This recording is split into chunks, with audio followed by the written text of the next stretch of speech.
Salam alaikum wa rahmatullahi ta'ala wa barakatuh. J'espère que vous allez bien et que vous êtes en train de passer de bons moments, Inch'Allah. On a déjà passé pas mal de jours pendant ce mois béni. On a dépassé les 15 premiers jours et il ne reste que quelques jours.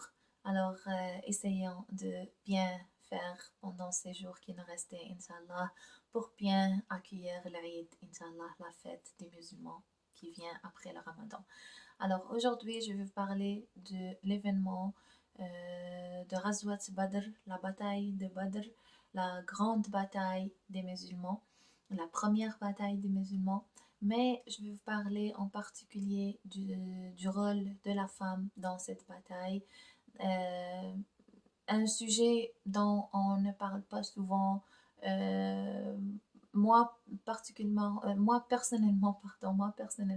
je ne connaissais rien sur ça. Est-ce que les femmes ont participé? C'était quoi leur rôle? Et tout ça.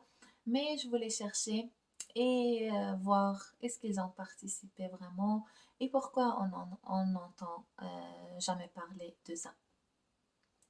Alors j'ai cherché et effectivement, je n'ai trouvé que quelques histoires. C'était deux petites histoires de deux compagnonnes, deux sahabiyettes de notre prophète Mohammed sallallahu alayhi wa sallam. Et c'est sur ces deux femmes que je vais vous parler aujourd'hui. La première femme, elle s'appelait Waraqa. C'était une femme qui est partie voir Sayyidina Mohammed sallallahu alayhi wa sallam et elle lui a demandé de participer avec eux, d'aller à la bataille avec eux et de donner l'eau aux assoiffés ou aux blessés pendant la bataille.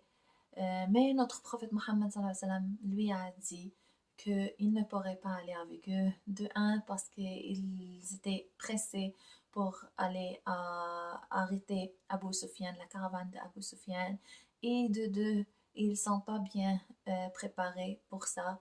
Alors, c'est pour ça que les femmes ne pourront pas participer avec eux. Mais il lui a dit que vu qu'elle voulait aller et mourir en martyr dans la bataille, elle peut rester chez elle et mourir aussi en martyr, Inch'Allah. C'était ça comme une récompense pour son intention. La deuxième femme s'appelait Afra bint Ubayd ibn Ta'luba, une femme qui voulait aussi participer, mais vu les circonstances, elle a envoyé juste ses enfants, qu'ils étaient sept garçons, et elle voulait qu'ils meurent en martyr. Et, mais durant la bataille, il y avait juste deux qui sont décédés en martyr et les cinq autres sont revenus avec les musulmans.